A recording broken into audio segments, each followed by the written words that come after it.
Okay, so welcome to All About Arduino. This is the third video in my serial control series. It's an errata. There was a few errors in the first one that normally I'd let go. I'll explain them a bit further. But I thought I'd correct the record by posting this short errata and fix up a few of the bugs. So as usual, if you find this helpful, please like, subscribe, and turn on notifications, and leave me a comment. Let me know if you tried any of these things and how you went. Okay, so let's get started.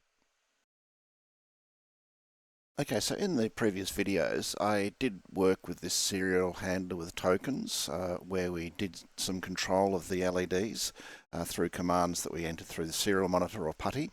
And there's a few errors in there, and a couple are okay, but I felt there's too many, and there's one sort of pretty biggie, which is to do with the this buffer size thing.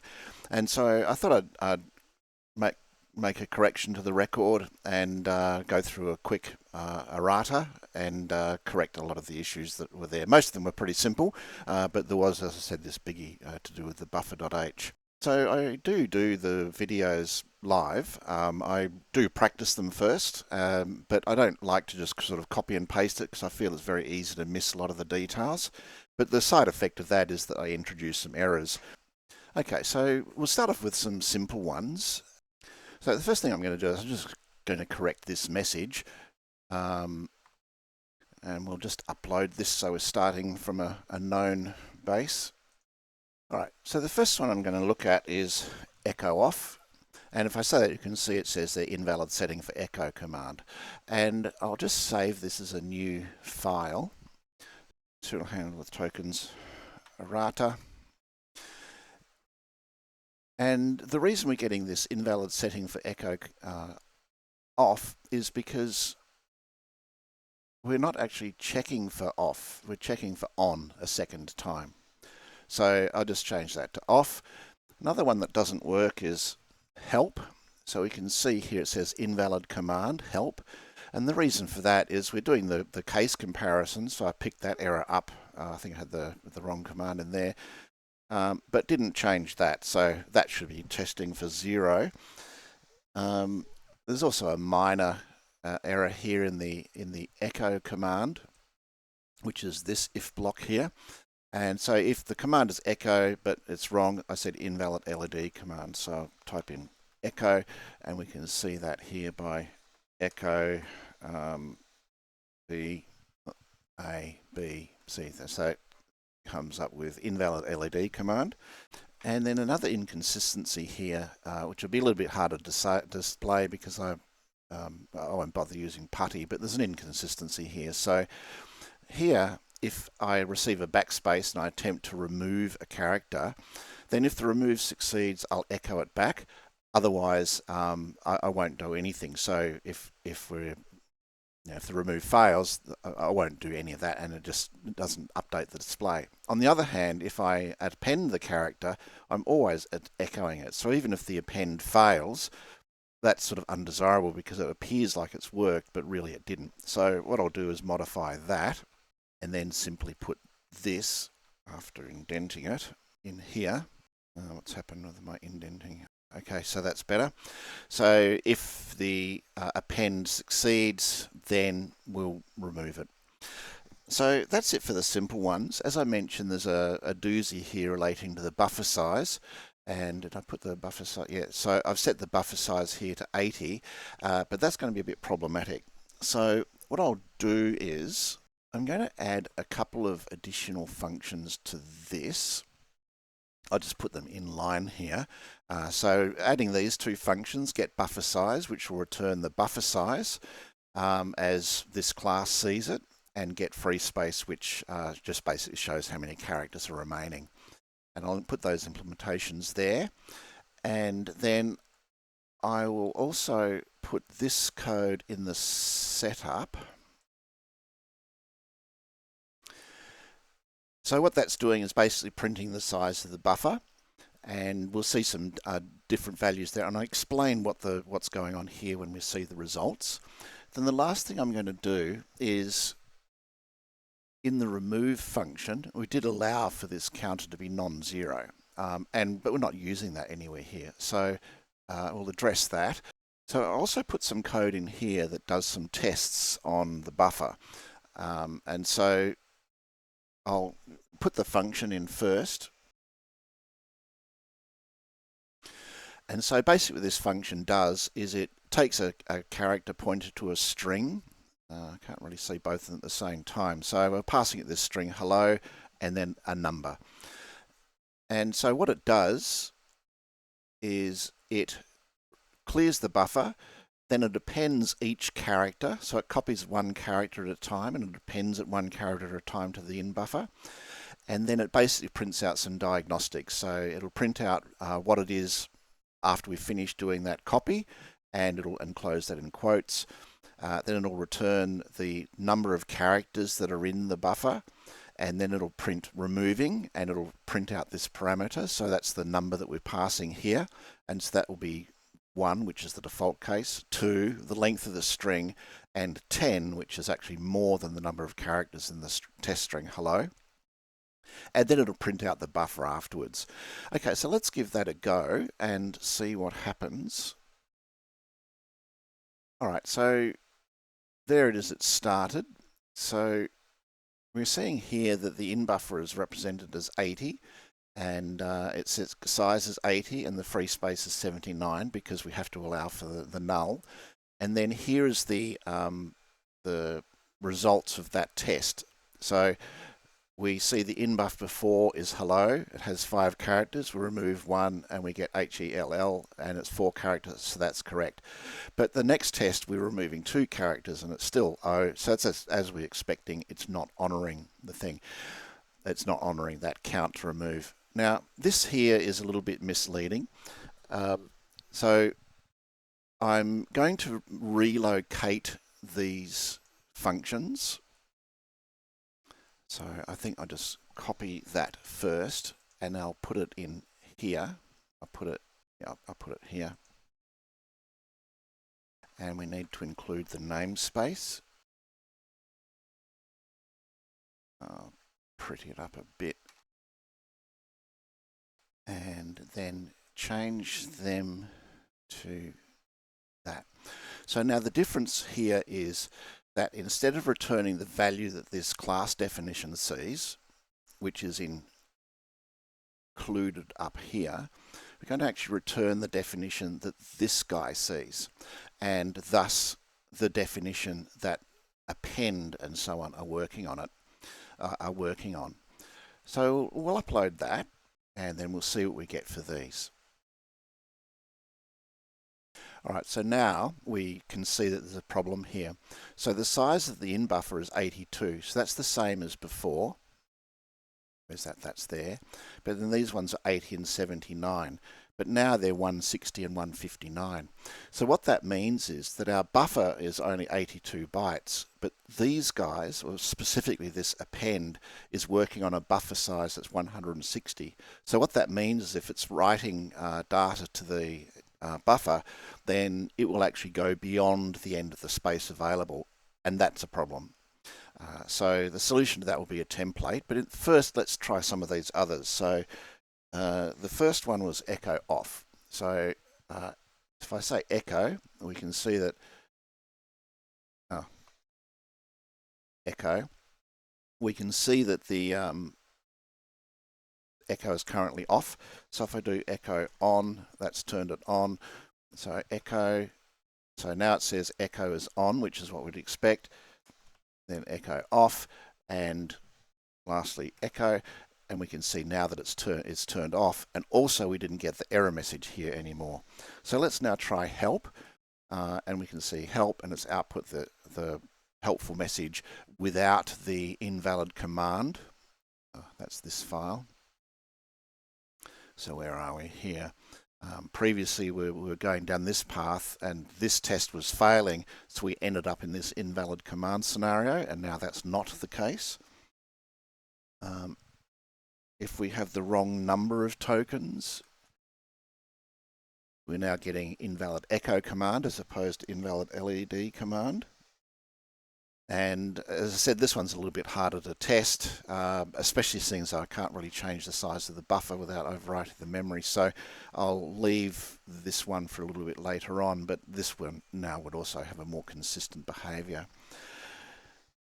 All right, so let's look at fixing this issue. And I think the simplest solution is just to move these things into the header file.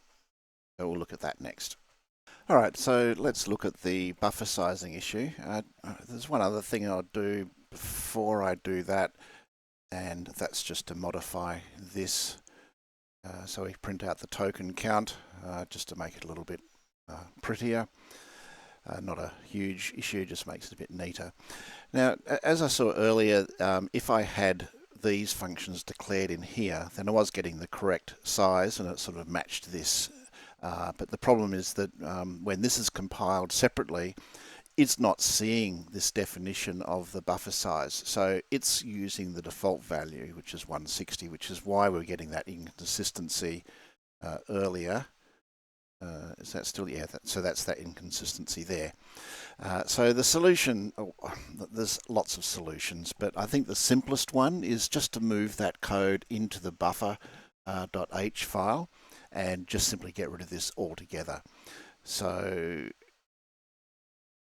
basically all of this, copy from there, paste it there, and I think that's all we'll really need.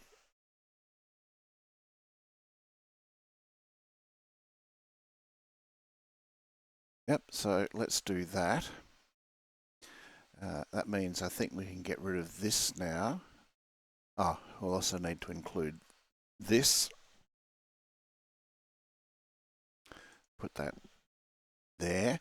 And this is a good example of where this guard type logic that I've shown here is useful, because I need to include this here.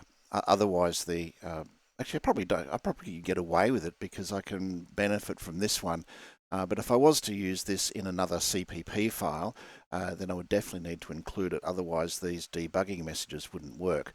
But the INO file also includes this. So the Arduino.h, if you find it and look at it, it'll have code like this in it as well. It'll probably define something called _Arduino_h, and it'll use this sort of protection guard to avoid this file being included and having duplicate definitions for the INO file, which includes that file automatically. Anyway, that's an aside. So let's just give that a go. I can probably get rid of this one now.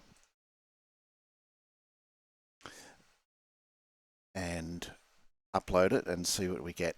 So what we're looking for is that this part will now work, that they're both returning values that are in line. So this one should return 80 and this one should return 79.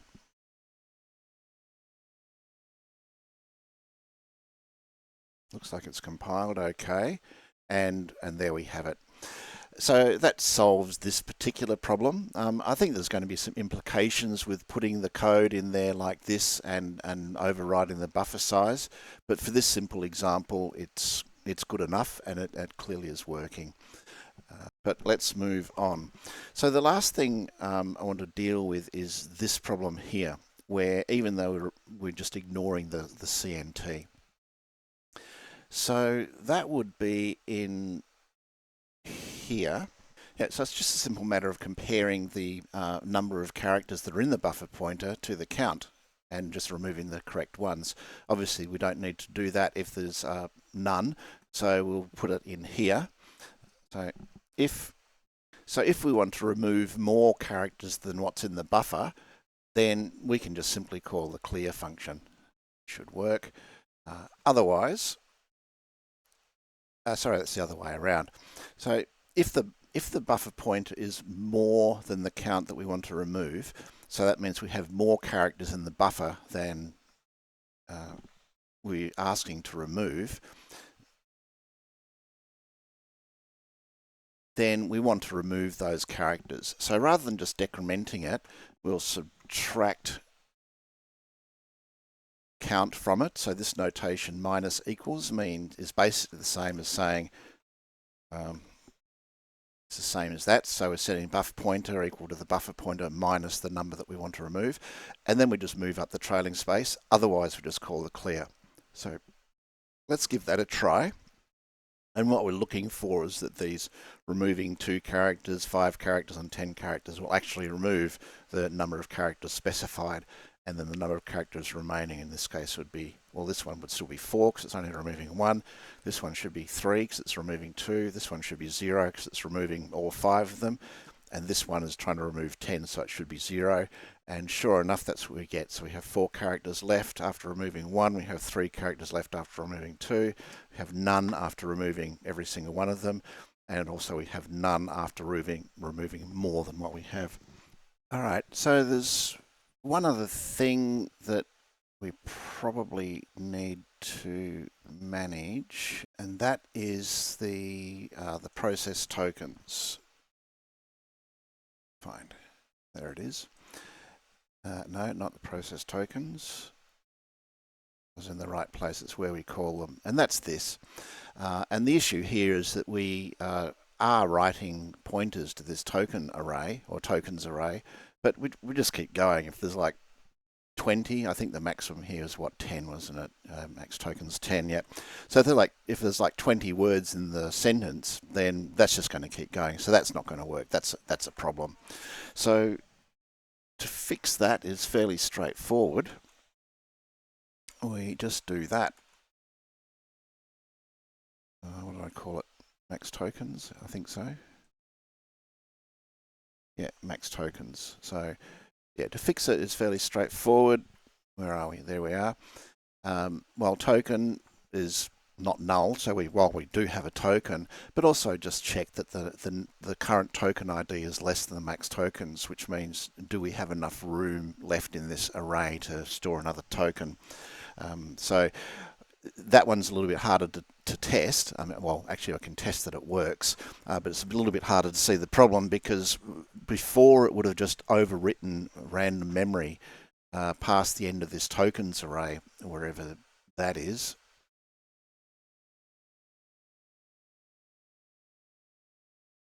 Where's that defined? Oh, it's defined here. That means it would be on the stack. So that would be quite disastrous because that's sort of going to definitely overwrite random memory locations, and that could be very problematic. Or alternatively, when we call this function, we'd get a return address pushed on the stack, and that might overwrite one of these token values. And either way, that's not a good idea. And so, therefore, that could have been quite disastrous. But the way we can see that now is if I type in some tokens, so A, B, C, D, E, F, G. I think that's 10. That's 12, 13, 14. So what we should see is that it stops processing after J and basically ignores the rest. So that's good. We've provided that guard. And yeah, I didn't realise that when I was first looking at it, but that's actually a potentially quite a serious problem overwriting that which is defined on our stack. And therefore it's effectively dynamically allocated. Okay, so I think that covers all of the issues. Okay, so the last things I'm going to fix up, just tidy up some things in here and show some patterns. So we have a pattern here which is important. This one, so I previously explained about how 0 is false and anything that's not 0 is true. So this is a pattern that you'll see quite a bit in C and C++. And indeed, I'm using it here as well. So remember I said that a string, i.e. this string, will have a null terminator at the end. So internally it's effectively like that. And so this while loop here basically steps through all of the characters one by one until it reaches that null terminator, which is 0, and then it'll stop. And that's how this loop works. And there's a few other little things, patterns like that are important to recognize. And then after this, I'll go through a solution to the exercise that I left in the video to make the LED blink, and where patterns become important. Well, I'll show you when I get there, but patterns become important to help recognize certain issues. All right, so I think I'm going to modify that just because record our progress. Now, the first thing I'm going to address or tidy up is I added these parameters, optional parameters, to the usage function. And basically they are used here to output a message in a buffer without having a bunch of print statements in line. But we do have those print statements in line here. So what I'm going to do is comment them out and take advantage of those optional parameters. So I'll make this one and also I don't like how the error message isn't like being indented or highlighted or whatever. So I'll make it so it comes out a little bit more like that. In fact, I'll just borrow this and I'll paste this up here. Comment that one out, indent that, and correct that. So now it'll come out a little bit neater. I just make it a little bit shorter. All right, so there's that. The other thing I find a little bit confusing is where our debug messages finish and the actual output starts. So what I'll do is, right, so I have a little bit of a gap between our debug messages and a separator and the actual program output. And now, so patterns. So as I said, we've previously looked at the concept where a zero value is false and a non-zero value is true. So if there is something available, we'll do this. Now that pattern can also be applied here. So if the message is null, which is in fact a zero, then we don't want to do this. And so that's what this is saying. So if the message is something that's not zero, message not equal to null, message not equal to zero, same here. So you can simply do this. And again, that's a common pattern that you'll see in a lot of C programs, and so it's useful to sort of be able to recognize these types of things. It'll do the same thing, and you'll often see that sort of shortcut being used, as I've used it elsewhere. And as I said, understanding certain coding patterns does become important later on, and we'll see that when I look at the next step. So we'll just give that a try and see that it still works. All right, so if I do blah, then we get unrecognized command blah. And so we get the same thing here. There's our separator, so that's good. What else did I change? Oh, the starting banner. Yeah, so fixed. Yeah. All right, so next I'll look at the one potential solution to the challenge, which is to get the LEDs to blink under a command. So basically we'll enable a command like this and get it to recognize that blink option and cause the LEDs, specified LEDs to blink. All right, so I'll start in the middle by doing this, updating this. Okay, so that's got the help out of the way. And then the next thing I want to do is actually recognize this command. And in so doing, that'll give us a feel for what we need to set up and track this. So I just replicate that, try and do it correctly this time. And we're only going to have one option here, and that'll be if the third token or token number 2 is blink, then we'll set what we need up for blink. So obviously we're not going to do this, so I just get rid of this, but we do need to track some sort of a mode of operation. So what I'm going to do is have something like LED mode equals to blink. And then the other thing that we want to do is, if you think to blink no delay, there's a when did we last toggle the LED and an interval. So I'll set those placeholders up as well. So I'll say that the last blink time was right now, and like that. So I'll start with defining this one. So I think I might make it something like, I think maybe 500, so a half-second interval. That's pretty good. And then also define these variables. So what I want to actually do is track these for each individual LED. So we could have some of them linking, some of them on, and some of them off. So this isn't going to work, spoiler alert, but we'll start with this because that's the stuff that we need to track when I put it here. So paste those variables there. That way it's a bit easier for me to remember what their names are. And I'm going to create what's called a structure. A structure is a group of variables that are related in some way. And I'm going to create it using typedef, which I covered a bit more in my post getting started from the breadboard videos, what a structure is. But I'm going to make it a typedef, which is actually defining a new data type essentially. And I think what I might call that is LED control. So this hasn't actually allocated any variables or memory or anything like that. It's just defined a data type. And so now I'm going to actually allocate some space for it. And I'm going to call it LED control with a lowercase. That's a common pattern. I talked about patterns before, so it's a common pattern that if we only have one of these things, we would name it after the defining structure. There are instances where you might have multiple of these for different purposes, in which case different names are fine. But for just one-offs, which is the case here, I'm going to follow that sort of a convention. And because we have a bunch of LEDs, it needs to be an array. And I'm going to set it to the maximum number of LEDs. I don't have a symbol for that. So what I might do is define that symbol. So our highest LED we're going to tolerate is 13. Now this is going to be a problem later, but we'll cross that bridge when we come to it. So since I've defined that, I should actually try and use it. Ideally, I'd modify this print statement so it reflected what the max LED value was, but I'm not going to bother in this case. But otherwise, if we search for 13,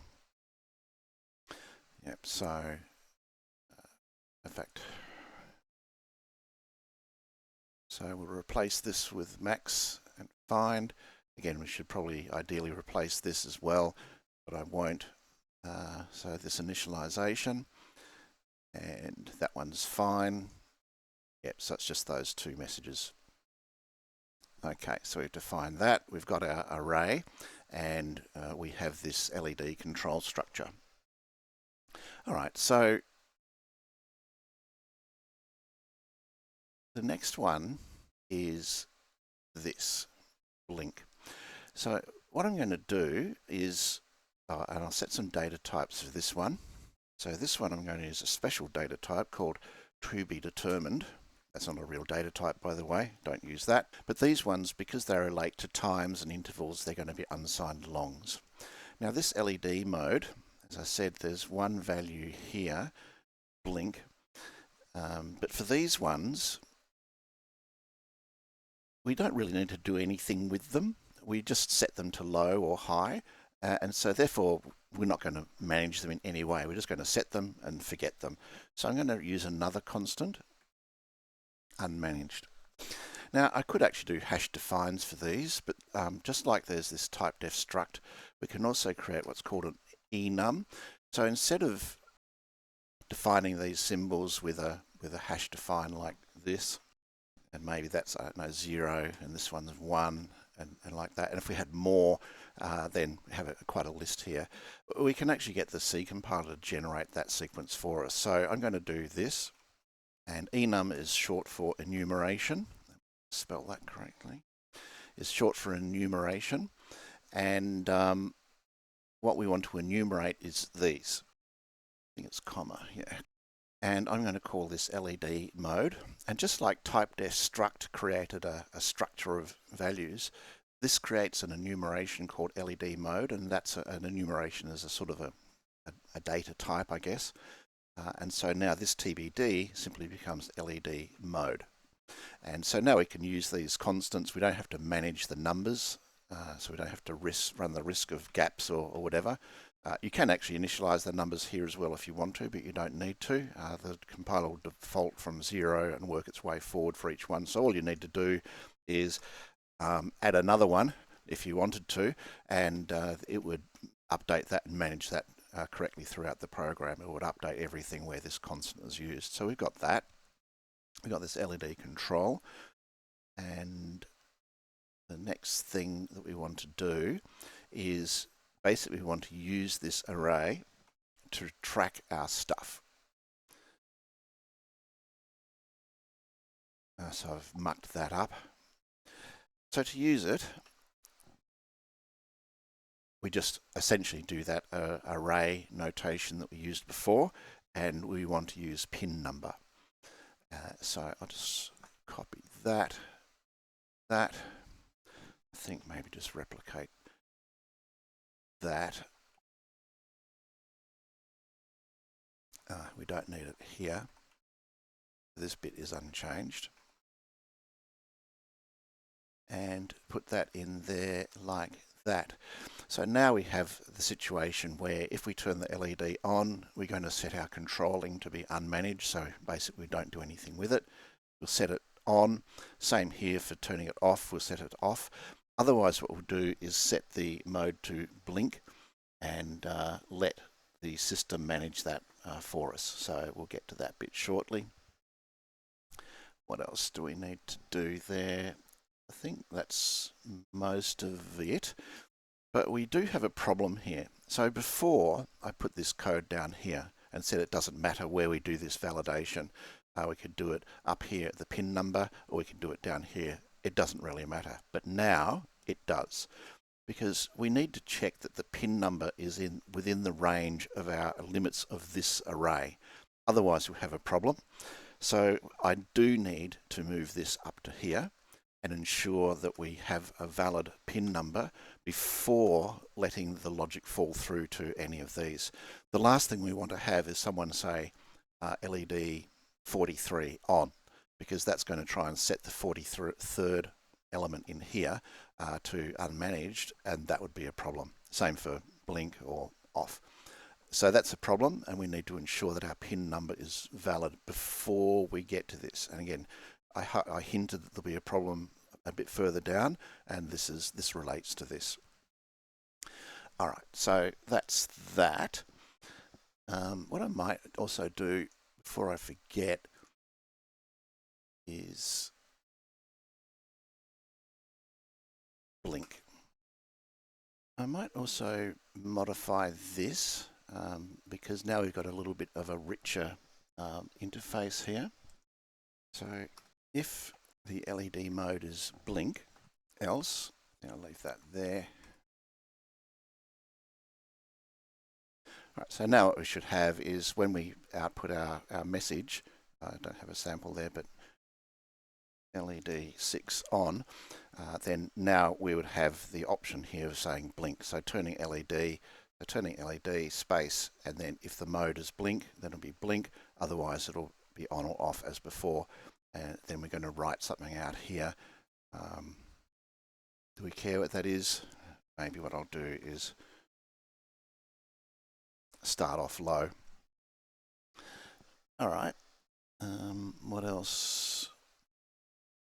We've created this nice new array of LED control stuff, but we haven't initialized it. So again, if you go back to my post starter kit video, I showed a couple of ways of initializing it. In this case, it's probably easier to initialize it in our loop in our setup, which is here. And I should copy and paste it first. And it's a little bit easier to remember what things are. Copy and paste. Setup, there it is. There's our loop. So pretty much what I want to do is set it to unmanaged, and then I actually don't care about the rest of it. So I needed that one line. I might set all of those as well, just just for safety. We don't need to, because when we set it in the LED process LED command, we do actually set that, but just in case you want to do something else later in the future, then that's just a safety thing to just have it set up, just in case we forget later on. So I think that's most of the setup done. What we need to do next is simply implement the blink no delay type stuff. So to do that, I'll create this function here called check the action. So I think, since that's not going to actually output any messages or anything like that, I think what I might do is put it here. That way it'll be so easier to see what we've got. So all I need to do is do the blink no delay type logic, but in a loop, so we check all of the elements that are in this LED control array. All right, so I'll start by getting what time is it now, and then set up our loop. Now I'm never going to use a 0 and 1 because they're reserved for other stuff, as I talked about earlier. So start at 2. We do want to go all the way up to 13. Where is that? There it is. We do want to go all the way up to 13. And then all we need to do is check if it's one that we're doing something with.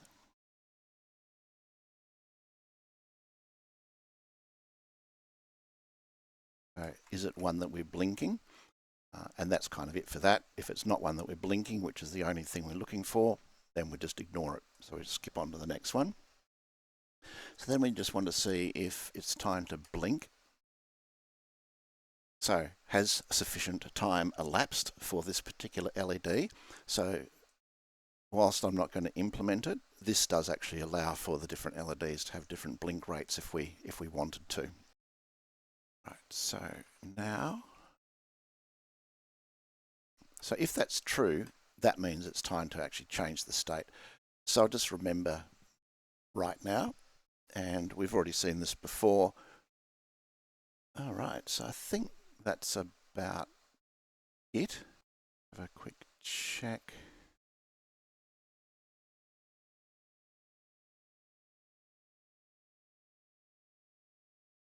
I think that's going to be a problem. Should be I, not pin number. Yeah, okay, I think that looks okay. Let's give it a try. I've got our serial monitor open, and again, spoiler alert, this is not going to work. I'll just get ready to fix it. And you can see there's our banner, which should read, should read serial with Parsing Explorer fixed, but it's sort of stuck there. And the reason is this, so I'll just upload that. I don't want to leave it running like that for too long. Basically what's happened here is the max LED is set to 13, so that's our highest number. And remember I said before about patterns with arrays, so like arrays start at 0 and they go up to 1 less than the number. So the highest index of this would be 12. Okay, so this has elements 0 through to 12. Oh, you can see it's worked now. So just that simple +1 has fixed the problem of it freezing, which is, where is that? Oh, here. All right, so that's where it was freezing, and then putting that +1 has fixed it, so now it works properly. Yeah, so this has elements 0 through 12. That's the valid indexes that we have here. But this max LED was 13. So that means there's 14 that we need to manage. We have LEDs 1 through 13 plus number 0. So that's 14 elements. And the problem here is this is going up to 13. So the initial definition of the array only had values that were 0 through 12 for the index. And so, but this was going to 13, so it was trying to address memory beyond the end of this array. Now, I did say before several times that it's random, so I don't really know what the 14th element or index number 13 was, but whatever that point in memory was, that was enough to cause our Arduino to lock up like that. And effectively what was happening there was that the code was executing random stuff in memory and it just lost the plot. That's the only way to describe it. So these sorts of problems can be a bit tricky to diagnose. And if once you get the hang of it, you sort of do get to pick it up, because this is where the patterns are important. It's unusual to do a loop like this, less than or equal to the limit, because normally your pattern would be for int I equals whatever the starting point is, and I is less than what the number of elements are. So we need to have one more if we're going to go to greater than or equal to, because this one allows I to get to 13, and that was enough to cause that to crash. All right, so let's just see what happens. So LED 2 on. Okay, that still works. LED 3 on, LED 2 off, and LED 4 blink. Okay, so yep, that looks like that's blinking. And we should be able to switch that at any time. So even though LED 2 is on, we should now be able to switch it to the blinking mode, and sure enough it is. Let's see if we can sort of time it a little bit. Try that one again. Okay, so you can clearly see that they're blinking at different rates now, and that's the courtesy of this array. Okay, so that's all I wanted to cover here. I think we've done this to death. There's always more that can be done. So if you'd like to see something else, leave a comment. Also, don't forget to like and subscribe, and look me up on Buy Me a Coffee. That would be much appreciated. These are hard work, apart from the Fiji part. And look for me on social media, so on Patreon and Reddit. All right, so we'll leave it there. Again, thanks for watching. Hopefully you worked some of those issues out before I showed them to you. If you did, let me know in the comments. But again, thanks for watching me on All About Arduino, and stay tuned for the next episode. In the meantime, you can look for me on social media. I'm fairly active on Reddit. You can also see me on Patreon, and leave a comment on Buy Me a Coffee. That would be very much appreciated to support these videos. And all the best with your project, and see you next time. Okay, bye for now.